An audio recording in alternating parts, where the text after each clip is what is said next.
Así bien, queridos estudiantes, en esta oportunidad les habla su profesora Elena Ramírez para hablarles un tema de comunicación.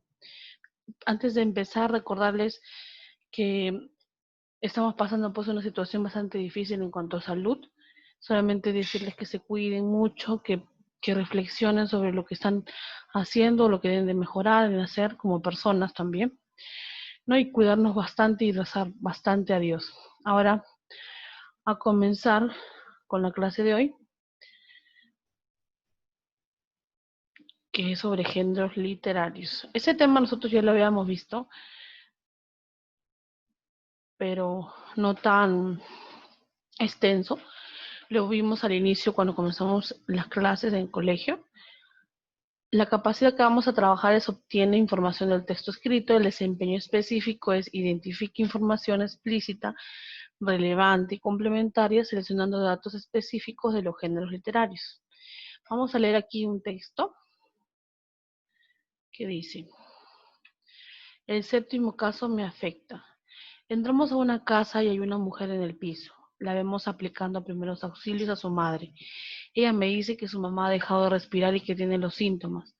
Tratamos de salvarla. La hija nos cuenta que su madre ha estado enferma en los últimos días y aunque no ha podido examinarse, ella está convencida de que su madre está infectada. ¿Eres la única familiar que vive aquí? Le pregunto. Me responde que sí, pero me cuenta que sus compañeros habían estado el jueves anterior y que habían atendido a su padre, que tenía los síntomas y que también había muerto. Vuelvo al cuarto donde la doctora del equipo atiende a la madre con la esperanza de que me digan que hay signos de vida. Ella levanta la cabeza y me mira con una mirada que reconozco después de 17 años de trabajar en esto. Los ojos de la doctora dicen que no. Acá estamos leyendo un texto que tiene que ver con lo que está pasando, ¿no? En la actualidad, es en cuanto a la enfermedad, que el virus que estamos atravesando. Y nos dice, es un testimonio de un doctor, ¿no? Que nos cuenta lo que le pasa, tal vez en su día a día, ¿no? Y es el caso que tal vez, uno de los casos que le afecta, por eso se llama el séptimo caso me afecta, y se siente tal vez triste con lo que está pasando, trata de transmitir lo que siente, pero no está narrado cronológicamente los hechos, sino está como una conversación que tiene con la joven. Entonces, es qué tipo de texto sería o qué tipo de género podría ser, ¿no? Porque está como una conversación. Comenzamos con los géneros. El primero es el género dramático, que es el género que está hecho para hacer el significado, está por guiones, ¿no? Es un conjunto de obras literarias cuyo contenido presenta un conflicto propio de la naturaleza humana que conocemos directamente a través del diálogo de los personajes. Están escritos para ser representados en un escenario. Dentro de género dramático está la tragedia, son los subgéneros. La tragedia es una obra dramática de tono mayor, sus personajes generalmente son mitológicos, heroicos o de la realeza. El conflicto más importante que se va a ocurrir en este tipo de texto es el conflicto entre la lucha del hombre contra el destino. Y generalmente el final de este tipo de textos o de historias son funestos o fatales, es decir, que tienen como fin de la muerte de algún personaje. La acción provoca un estado de catarsis en el protagonista y en el público. Es decirle que la tragedia es cuando suceden muertes o todo es triste, ¿no? En el transcurso de la historia. Después tenemos la comedia, que es una obra dramática de tono mayor. También sus personajes son corrientes, sometidos a los embates de la vida cotidiana. Es decir, nos van a tratar de transmitir lo que pasa en el día a día, ¿no? Los diálogos son humorísticos, pero con visión crítica de los hechos. La acción dramática tiende a mostrar al protagonista como vencedor, y su contenido porta algún tipo de enseñanza moral. A diferencia del anterior, eso nos va a dar un poco de risa, ¿no? El drama es la obra literaria mayor que muestra acciones de los personajes donde se conjugan lo trágico y lo cómico. Su tono es melancólico porque enfatiza en aspectos valóricos de la sociedad humana que son atropellados. Enfatiza en la perspectiva social y se origina en la España renacentista. El drama va a combinar los dos anteriores que hemos mencionado. Esto va a combinar lo trágico con lo cómico. El género narrativo es lo que nosotros generalmente leemos, que está cronológicamente los hechos, como son los cuentos, la fábula, ¿no? Ahora, es una expresión literaria que se caracteriza por ser, pues se relatan historias imaginarias o ficticias, ¿no? que constituye una historia ajena a los sentimientos del autor, aunque sea imaginaria, la historia literaria toma sus modelos del mundo real también. Tenemos los elementos de género narrativo que son narrador, diálogo, personajes, acontecimientos, ambiente, lugar y tiempo. El narrador es obviamente que se encarga de relatar la historia, presentar a los personajes y explicar los hechos. El narrador puede usar tres técnicas para comunicarse: centrarse en la descripción de los personajes, relatar los hechos dándole un ritmo a la historia, o dejar que los personajes hablen mediante un diálogo. Existe narrador en primera persona, segunda, tercera persona. El de la primera persona es cuando él participa en los hechos, los verbos están en primera persona, obviamente, y el narrador suele ser el protagonista. Por ejemplo, aquí tenemos un fragmento de la obra Pedro Páramo que dice: vine a Camala porque me dijeron que aquí vivía mi padre, un tal Pedro Páramo. Mi madre me lo dijo y yo le prometí que vendría a verlo cuando ella muriera.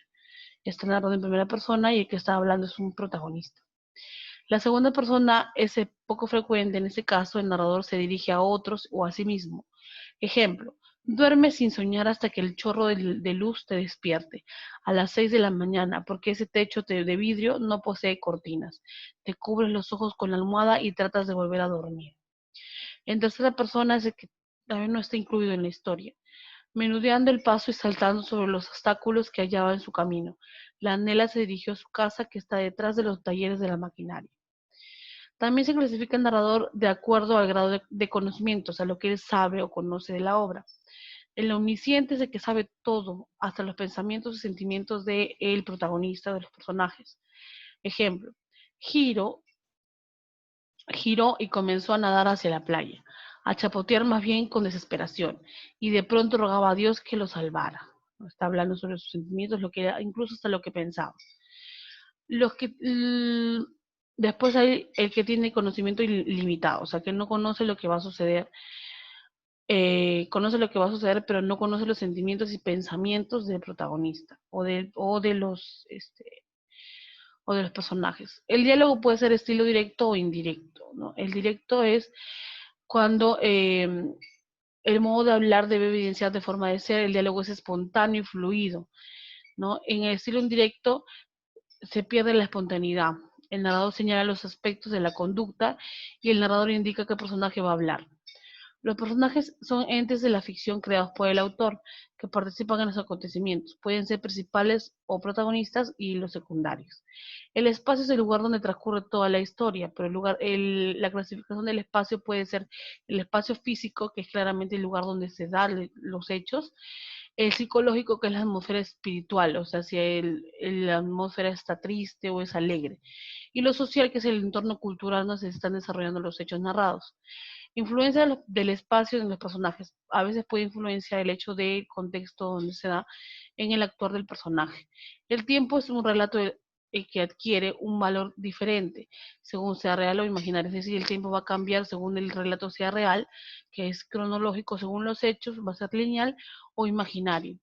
El argumento o asunto es la serie de hechos principales que constituyen el resumen de toda la historia relatada. Los tipos de textos narrativos son la novela, el cuento y la leyenda. La novela es el más extenso, ¿no? El cuento es el relato reducido y complejo, y la leyenda son narraciones breves y alegóricas de enseñanza más profunda que la fábula.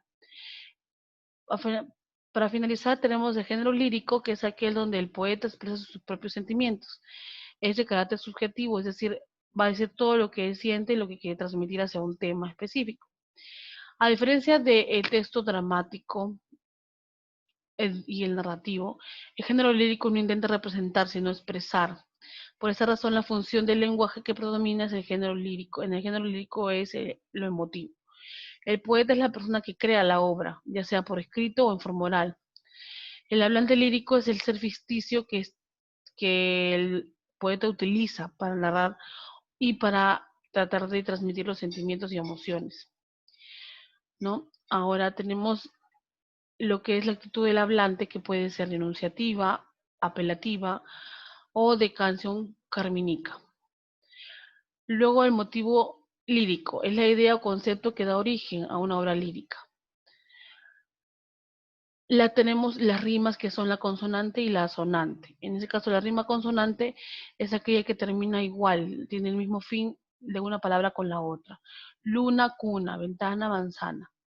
La rima sonante es aquella que se establece solo en las vocales de los versos, solamente se va a repetir las vocales. Luego, la estructura de un poema, como sabemos, es el verso y la estrofa. El verso es la unidad métrica, la de medida, cuya forma se reconoce porque ocupa una sola línea en el poema. Y la estrofa es el conjunto de versos, cuya forma se repite a lo largo de un poema, con características iguales. La actividad de este tema va a ser realizar la página 65 del libro de actividades, que para los que no tienen el libro, aquí lo he colocado, es solo leer esos fragmentos de esas obras y colocar a qué género pertenece según a lo que hemos trabajado. Los que no tienen el libro pueden, no sé, imprimir esa hoja, pegarla para poder poner qué género pertenece o simplemente transcribir para colocar debajo qué género pertenece. Luego también tienen que desarrollar las preguntas de metacognición en su cuaderno. Eso sería todo. Espero que se haya entendido. Cualquier duda o problema que tengan para realizar el trabajo o algo que no hayan entendido, me pueden escribir. Que tengan un buen día. Hasta luego.